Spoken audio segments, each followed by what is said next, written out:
స్మార్ట్గా మారాం, ఇన్వెస్ట్మెంట్లు కూడా స్మార్ట్గా మారాలి కదా. మనకి సేవింగ్స్ అనగానే ఫస్ట్ గుర్తొచ్చేది బ్యాంక్ డిపాజిట్లు. 2020 మేలో మీరు 10 లక్షలు అనుకోండి, ఎస్బీఐలో డిపాజిట్ చేస్తే అప్పుడు 5.7% ఇంట్రెస్ట్. ఇప్పుడు దాని వాల్యూ 12,20,000 అయ్యేది. కానీ అదే రోజు ఎస్బీఐ షేర్ కొంటే 151 రూపాయి, అప్పుడు ఇప్పుడు 640, నిన్న 648 రూపీస్, 42,50,000 అయ్యేది. అంటే బ్యాంక్ ఎస్బీఐలో డిపాజిట్ చేయకుండా ఎస్బీఐ షేర్ కొన్నట్టయితే మీకు ఒక 30 lakhs ఎక్స్ట్రా వచ్చేది. 30 lakhs ఒక ఐడియా జీవితాన్ని మార్చేయచ్చు కదా. అయితే మనకు అనుమానం రావచ్చు, అప్పుడు కోవిడ్ కాబట్టి షేర్ మార్కెట్ పడిపోయింది కాబట్టి మాకు ఇన్ని లాభం వచ్చింది అనుకోవచ్చు.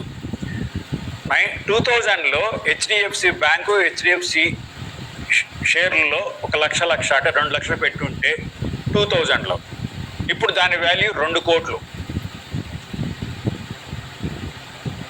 సరే ఇది కూడా మర్చిపోదాం. కోటక్ బ్యాంక్లో 1985లో 10,000 ఇన్వెస్ట్ చేస్తే దాని వాల్యూ ఇప్పుడు 300 కోట్లు. రిటైర్మెంట్ ఫండ్ కోసం ఈ మార్గం మంచిదే కాదా? అయితే మనకున్న డౌట్ ఏంటంటే, ముఖేష్ అంబానీ షేర్లు కొంటే బ్రహ్మాండంగా పెరిగేవి, అనిల్ అంబానీ షేర్లు కొంటే జీరో అయిపోయేవి. రిస్క్ ఉంది కదా అని భయం. రిస్క్ లేని ఎక్కడ చెప్పండి? రోడ్డు మీదకి వెళ్తే రిస్క్ ఉందా లేదా? 15 ఏళ్ళు చదువుకున్నా కానీ జాబ్ వస్తున్న గ్యారంటీ లేదు, దాంట్లో రిస్క్ ఉందా లేదా? రిస్క్ లేని రంగం ఏంటి? నాకు తెలిసి అతిపెద్ద రిస్క్ పెళ్ళి. ఎట్లాంటి అబ్బాయి వేస్తాడో ఎట్లాంటి అమ్మాయి వేస్తాడో తెలుసా మనకి? అట్లాంటి రిస్క్నే మనం సిద్ధపడుతున్నాం కదా. దానికంటే చాలా రిస్కే కదా.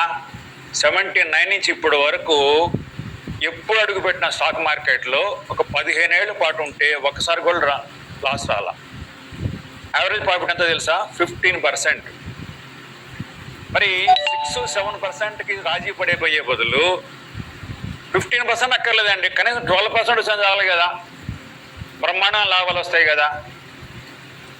అందుకనే స్టాక్ మార్కెట్లో ప్రతి నెల పెట్టండి. నేను స్టాక్ మార్కెట్లో ఇన్వెస్ట్ చేస్తున్నా. నిన్న నా ప్రాఫిట్ 98,000. ఈ ప్రోగ్రామ్స్ కన్సల్టేషన్స్ ఏం అక్కర్లా, అసలు ఇంట్లో కూర్చొని సంపాదించుకుంటున్నా. నేను ఎస్బీఐలో వర్క్ చేస్తా. SBI rural self employment training institute సంగారెడ్డిలో దానికి డైరెక్టర్గా వర్క్ చేస్తున్నా.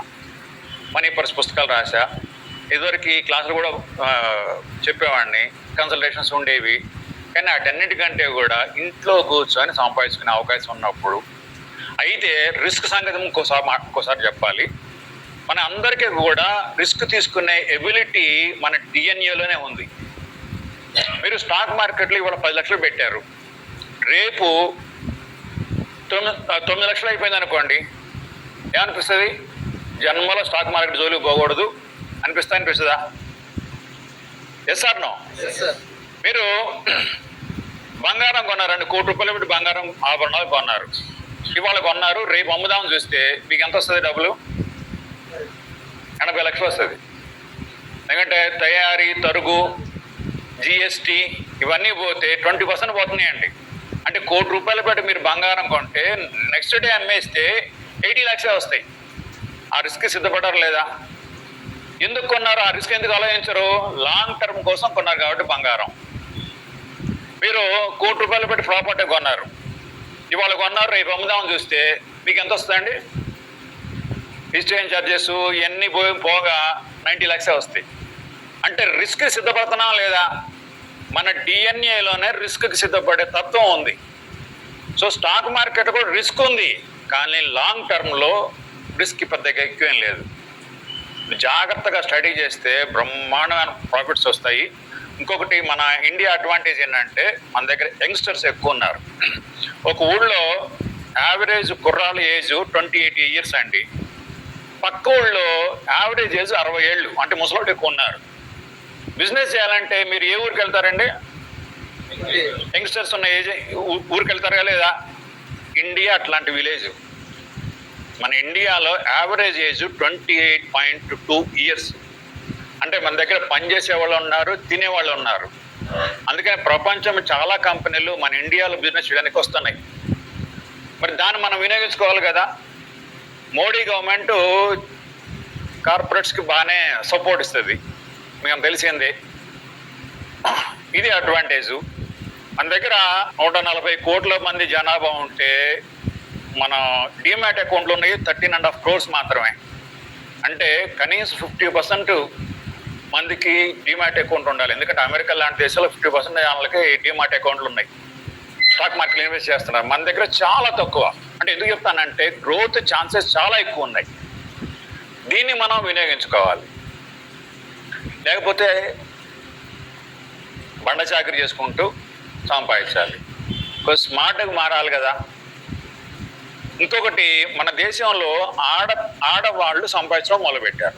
జనరల్గా మన ఇండియాలో సంసార బాధ్యత మగవాళ్ళది. ఆడవాళ్ళు సంపాదించడం మొదలు పెడితే ఎక్స్ట్రా ఇన్కమ్ సేవింగ్స్లోకి వెళ్తుందా లేదా అంటే స్టాక్ మార్కెట్లకు ఛాన్సెస్ ఎంత ఎక్కువనే చూడండి. ప్లస్ గవర్నమెంట్ పాలసీస్ కూడా చాలా అద్భుతంగా ఉన్నాయి. మన ఇండియన్ గవర్నమెంట్ అద్భుతమైన పాలసీస్ ఉన్నాయి.